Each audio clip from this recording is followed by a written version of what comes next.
Shalom, kita bertemu kembali dalam program Selamat Pagi Roh Kudus. Saudara, program ini adalah pemberitaan Injil kasih karunia kepada setiap saudara. Mendengarkan firman Tuhan, hal yang pertama timbul di dalam hidup kita adalah pengharapan. Karena firman Tuhan itu mengandung janji, dikatakan. Mari teduhkan hati kita sama-sama, kita akan memuji menyembah Tuhan. Sebelumnya saudara kirimkan linknya ke 2 orang, 2-3 orang minimal ke keluarga kita, teman kita supaya mereka dapat mendengarkan firman Tuhan. Dan jangan lupa klik sisi di YouTube supaya saudara dapat mengikuti lirik-lirik lagu yang kita nyanyikan. Mari sama-sama kita menundukkan kepala kita, merendahkan hati kita, meninggikan Dia di atas semua masalah kita. Terima kasih Yesus. Sama-sama kita katakan tahun berganti. Terima kasih Bapa. Tahun berganti, musim yang baru pun hadir, namun kasih-Mu setia selalu temani, tak pernah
masa depan,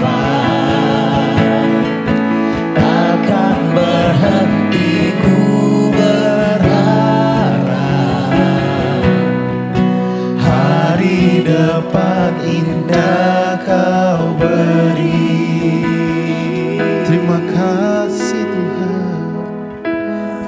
anugerah-Mu hebat, kasih-Mu begitu luasnya, begitu dalamnya, begitu panjangnya Tuhan. Terima kasih Tuhan, membuat kami selalu tenang bahkan di tengah badai sekalipun, karena kami tahu Allah ada di pihak kami. Siapa yang dapat menjadi lawan kami? Terima kasih Tuhan. Terima kasih Bapa. Dengan mendengarkan kebenaran firman-Mu, kami mau bersandar kepada Engkau, menaruhkan harapan kami. Terima kasih kepada setiap janji-Mu. Haleluya. Amin, amin, amin. Puji Tuhan, kita akan mendengarkan kebenaran firman Tuhan. Hari ini kita akan belajar tentang fokus kepada Tuhan justru ketika ada badai. Kemana fokus kita? Saudaraku, seringkali kita mendengarkan banyak cerita ketika anak-anak Tuhan sedang ada dalam masalah, ketika mereka sedang ada dalam tekanan, sakit, masalah keuangan, masalah pernikahan, atau apapun masalah dalam hidup mereka. Kenapa banyak anak-anak Tuhan takut, khawatir, dan bimbang? Karena kita gagal fokus. Ketika kamu gagal fokus, maka kamu menjadi bimbang. Kenapa perlu menjadi bimbang? Bimbang ada satu-satunya cara untuk membatalkan mukjizat yang Tuhan sudah sediakan bagi kamu. Bukan Tuhan yang membatalkannya, tapi kita tidak menerimanya karena kita tidak percaya. Yakobus 1 ayat 6. Jikalau kamu bimbang, kata firman Tuhan, kamu seperti air laut yang diombang-ambingkan kian kemari, ke kanan dan ke kiri. Janganlah kamu berpikir kamu akan mendapatkan apa-apa, kata firman Tuhan. Jadi bagi iblis tujuannya adalah membuat saudara bimbang. Dengan cara apa? Mengarahkan fokusmu kepada masalahmu. Dan iblis selalu menggunakan apa? Panca inderamu. Realita itu hanya dapat dilihat dan didengar. Iblis akan selalu mengarahkan, lihat, coba deh kamu dengerin baik-baik. Kan buktinya seperti itu. Iman itu percaya bukan karena melihat. Nah, Yeremia 15 ayat 16 dikatakan, apabila aku bertemu dengan perkataan-perkataanmu, aku akan menikmatinya. Ini keren banget. Yeremia 15 ini keren banget. Ketika aku mendengar perkataanmu, justru aku menikmatinya, katanya. Firmanmu itu adalah menjadi kegirangan bagiku. Yeremia 15 ayat 16. Dan menjadi apa? Kesukaan hatiku. Sebab namamu telah diserukan ke atasku ya Tuhan Allah semesta alam. Kemana fokus saudara justru ketika ada masalah? Fokuskan dong kepada firman Tuhan. Yeremia berkata, ketika mendengarkan firman Tuhan, bertemu dengan perkataan Tuhan, I can enjoy it, katanya. Aku sangat menikmatinya. Itu bahasa saya ya, bukan terjemahan bahasa Inggrisnya langsung. Firmanmu itu menjadi apa? Kegiranganku. Lalu dibilang yang berikutnya, my delightful, kesukaanku. Nah, sadar gak sih saudara, ketika 3,5 tahun Tuhan Yesus ada di bumi ini, hampir 3,5 tahun dia bersama-sama dengan murid-muridnya. Dan ketika bersama-sama dengan murid-muridnya, berarti murid-muridnya melihat Tuhan Yesus mengadakan mukjizat.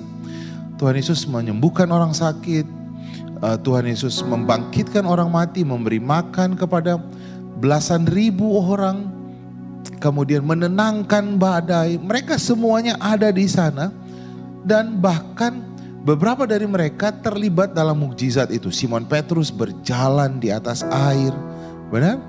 Mereka terlibat dalam mukjizat-mukjizat ini. Tapi ketika datang masalah, apa yang terjadi? Ketika datang angin badai, lalu kapal mereka hampir ditenggelamkan, murid-murid justru menjadi takut. Lalu mereka salahin Tuhan. Nah, ini maunya iblis dalam hidup kita. Firman Tuhan berkata, Roma 8, Tuhan itu ada di pihak kita. Siapa yang dapat memisahkan kita dari kasih Kristus? Tuhan ada di pihak kita. Tapi justru ketika kita fokus sama masalahnya, murid-murid berkata seperti ini. Tuhan, apakah Engkau tidak peduli? Kapal ini sudah mau tenggelam. Nah, kita suka bilang gitu, Tuhan kok kayaknya gak peduli nih. Tuhan kenapa berlama-lama? Lalu kita mulai menjustifikasinya dengan berkata, Tuhan memang menunggu. Atau Tuhan juga gak kasih supaya kita itu menjadi kuat. Supaya kita gak menjadi anak-anak gampangan. Tuhan mengizinkan semuanya ini supaya kita tidak menjadi anak-anak yang gampangan. Saudara, ini pemahaman yang sangat keliru dan menyesatkan. Firman Tuhan berkata, Tuhan ada di pihak kita. Tidak ada yang dapat memisahkan saudara dari kasih Kristus. Tuhan mau saudara tenang ketika ada masalah. Lalu ketika Tuhan Yesus bangun dan dia berkata kepada murid-muridnya, dia menenangkan badai, menghardingnya, lalu dia berkata, hai kamu orang yang tidak percaya. Kenapa tidak percaya? Karena mereka fokus kepada badai. Pertanyaannya, di sana ada Tuhan Yesus enggak? Ada. Loh, ada Tuhan Yesus, tapi mereka fokus kepada badai. Lihat saudara,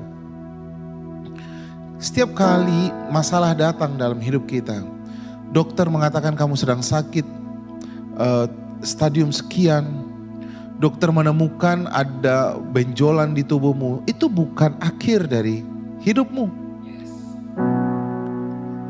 Pernah gak mendengar ada kata testimoni, kesaksian? Testimoni itu ada karena ada kata, penggalan kata adalah tes, ada masalah, ada ujian. Masalah atau ujian bukan Tuhan yang kasih. Yakobus 1 ayat 13. Tuhan tidak datang memberikan pencobaan. Tuhan datang hanya memberikan yang baik. Ayat 14 dikatakan kalau kamu jatuh ke dalam pencobaan itu karena keinginanmu sendiri. Kamu dibujuk oleh keinginanmu sendiri. Lalu yang menjadi masalahnya apa dong? Karena kamu tidak mengerti bahwa Tuhan hanya memberikan yang baik kepadamu. Supaya kamu percaya bahkan di tengah badai sekalipun kasih Tuhan nyata dalam hidup kita. Itu sebabnya kamu perlu mengarahkan pandanganmu, perlu mengarahkan telingamu kepada janji firman Tuhan. Justru semakin kuat badainya, semakin kuat pegangannya. Semakin kuat badainya, semakin fokus pandangannya kepada janji firman Tuhan. Mungkin saudara pernah naik angkutan umum, naik kereta api atau naik bus MRT atau sebagainya. Lalu ketika ada guncangan, apa yang pertama kali orang lakukan saudara? Sibuk gak melihat ada apa sih, kenapa sih berguncang, ada apa sih nabrak? Enggak, yang pertama kali kita lakukan apa? Berpegangan. Ketika justru datang masalah, jangan stay still dalam posisimu. Justru kamu harus berpegangan. Pegangan kepada apa? Pegang dong janji firman Tuhan. Harusnya murid-murid yang mereka lakukan apa? Sama seperti yang dikatakan Daud. Dulu aku diselamatkan. Sekarang pun aku pasti diselamatkan. Atau kamu bisa melihat testimoni orang lain. Kalau orang lain Tuhan tolong. Nah itu ada lagunya ya. Orang bilang kalau orang lain Tuhan tolong, aku jangan dilewatin dong Tuhan. Justru karena orang lain Tuhan tolong. Berarti aku juga dong. Karena kan aku juga anak Tuhan. Apa yang harus kamu lakukan? Ini penting banget bagi setiap kita. Fokuslah kepada kebaikan Tuhan. Fokuslah kepada pertolongan Tuhan. Janji yang tergenapi dalam hidupmu kemarin lusa. Iblis itu selalu mendakwa kita tentang masa lalu kita. Tapi dia datang selalu dengan dosamu. Dia tidak pernah mengingatkan kebaikan Tuhan dalam hidupmu. Kamu yang harus selalu pergi kepada kasih Tuhan. Kalau dulu Tuhan tolong, kata Daud, sekarang pun juga terjadi. Kalau dulu sembuh, sekarang pun pasti sembuh. Karena Tuhan, Efesus 1 ayat 3, telah mengaruniakan segala berkat rohani. Perhatikan deh, zaman Daud Tuhan Yesus belum mati. Daud aja masih bisa bilang, dulu aku diselamatkan, sekarang pun Tuhan pasti membuka jalan. Itu Daud. Sekarang janjinya sudah diberikan. Tuhan sudah menganugerahkan semua janjinya. Tuhan sudah menyediakannya. Itu sebabnya dalam 1 Korintus dikatakan, apa yang tidak pernah dilihat oleh mata, yang tidak pernah timbul di dalam hati, yang tidak pernah didengar oleh telinga, semuanya itu sudah disediakan. Bagian saudara adalah Roma 5 ayat 2. Mengambilnya oleh iman, karena kasih karunia itu hanya bisa diakses oleh iman. Dan iman itu timbul karena apa saudara? Pendengaran. Jadi fokuslah kepada pendengaranmu akan janji firman Tuhan. Amin. Kamu takut, kamu khawatir, kamu bimbang karena kamu gagal fokus. Coba deh, kalau kamu punya handphone lalu kamu foto, lalu hasilnya tidak bagus, blur. Kenapa blur? Karena kamu shaky, kamu goyang. Supaya bisa fokus hasilnya dapat, kamu harus ngapain? Tenang. Bagaimana caranya bisa tenang? Lihat dong kepada janji firman Tuhan. Kamu tidak bisa melihat harapan-harapanmu. Kamu tidak bisa melihat kesembuhan. Kamu tidak bisa melihat harapan dalam keuangan. Kamu tidak bisa melihat semuanya. Kamu mulai mengeluh, mulai komplain. Coba deh, tenang dulu. Sama seperti kamera handphonemu. Kamu hanya bisa meng-capture yang baik kalau kamu tenang dulu. Kalau kamu tenang, datanglah kepada firman Tuhan. Kamu bisa fokus melihat ternyata masa depan saya yang dijanjikan Tuhan itu baik. Tuhan menjanjikan promosi. Tuhan menjanjikan akulah yang memberi dan bukan yang meminta-minta. Tuhan yang menjanjikan kesembuhan. So stay still dulu dong. Ketika ada masalah stay still dulu. Penting bagi kita stay still dulu. Tenang terlebih dahulu. Lalu datang kepada firman Tuhan. Maka kamu bisa fokus memandang hari depan yang penuh dengan harapan. Tuhan Yesus memberkati kita semuanya. Kemana fokusmu saat ini? Belajarlah melihat kepada janji firman Tuhan. Bahkan ketika kita di tengah badai sekalipun. Tuhan memberkati kita semuanya. Mari kita datang kepada Tuhan. Kami mengucap syukur Tuhan. Itu sebabnya firman-Mu itu adalah pelita bagi kaki kami, terang bagi jalan kami. Karena ketika gelap keadaan, sepertinya tidak ada harapan. Firman Tuhan itu adalah pelitanya. Menerangi jalan kami. Supaya kami tidak terantuk, supaya kami tidak terjatuh. Terima kasih Tuhan. Terima kasih. Justru ketika ada masalah, kami melihat kasih Tuhan tidak pernah meninggalkan kami. Kami mengucap syukur Tuhan. Terima kasih Tuhan. Untuk setiap saudaraku yang sakit, arahkanlah pandanganmu kepada janji firman Tuhan. Dan janji firman Tuhan di kayu salib berkata, oleh bilur-bilurnya kamu dan saya menjadi sembuh, sehat. Untuk setiap saudara yang sakit, pegang bagian tubuhmu yang sakit, saya akan berdoa di dalam nama Tuhan Yesus. Untuk semua bagian tubuh yang saat ini sedang dipegang. Bagian kepala, bagian leher, bagian mata, bagian pinggang, bagian kaki. Dimanapun yang saat ini sedang dipegang. Aku berkata kepadamu, hai tubuh, aku menghardik semua sakit penyakit. Aku menghardik semuanya kegagalan sistem tubuh. Aku perintahkan engkau tubuh sehat, pulih, normal. Aku berkata kepadamu sakit, pergi tinggalkan tubuh ini. Dan kau tubuh aku berkata, jadilah pulih. Benjolan hilang. Sel-sel yang rusak, kanker, sel apapun namamu. Aku perintahkan engkau, enyah kau dari tubuh ini. Dan aku berkata kepadamu tubuh, justru kamu semakin lama semakin kuat.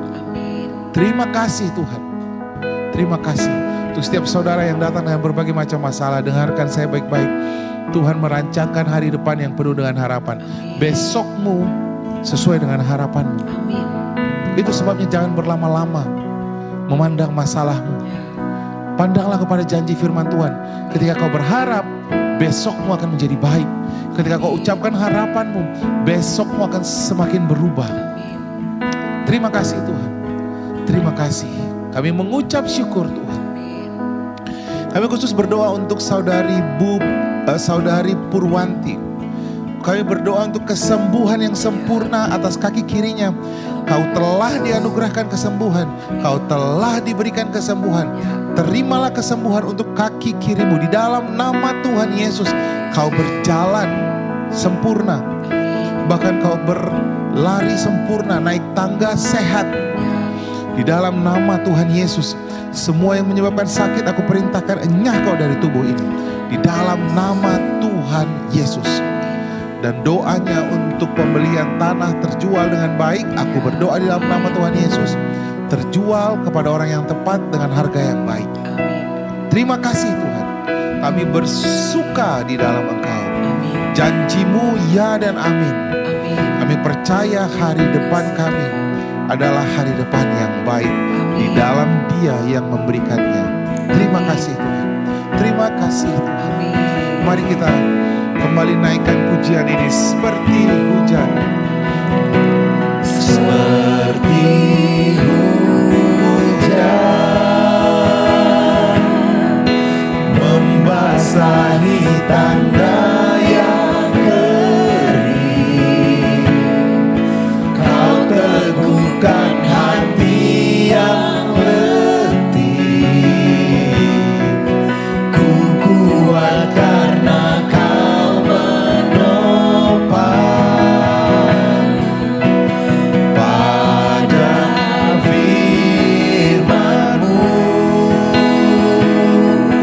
ku percayakan masa depan. Takkan berhenti ku berharap. Hari depan indah Kau beri. Seperti hujan. Seperti hujan Kau memuaskan dahaga kami. membasahi tanah yang kering. Terima kasih Tuhan. Kau teguhkan hati yang letih. Ya dan amin. Ya Ku dan amin. kuat karena Kau menopang. Pada firman-Mu.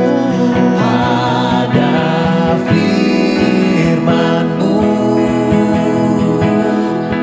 ku percayakan masa depan. Ya Tuhan, firman-Mu. Takkan berhenti ku berharap. Hari depan indah Kau beri. Terima kasih Bapa, terima kasih Tuhan. Kami pegang janji Tuhan. Kami hidupi, kami perkatakan. Hari depan kami adalah hari depan yang baik. Hari ini kami jalani hari kami penuh dengan mukjizat. Terima kasih. Amin. Amin. Amin. Puji nama Tuhan, program Selamat Pagi Roh Kudus sudah selesai. Saudaraku, jadilah pemberita Injil dimanapun saudara berada. Sebarkan link YouTube ini minimal ke 2-3 orang keluarga kita dimanapun mereka, lewat WhatsApp saudara, atau paling baik lewat WhatsApp group. Kirimkan link ini supaya orang-orang dapat mendengarnya dan punya harapan yang baru. Amin. Jika saudara ingin terlibat dalam pemberitaan Injil Kasih Karunia ini, saudara dapat mengirimkan sejumlah dana ke nomor rekening yang ada tertera di captionnya, atau saudara bisa melalui QRIS yang ada di layar saudara. Tuhan memberkati kita semuanya. Sampai bertemu kembali dalam program Selamat Pagi Roh Kudus di hari Selasa dan hari Kamis jam 6 pagi. Tuhan memberkati, sampai bertemu kembali. Shalom.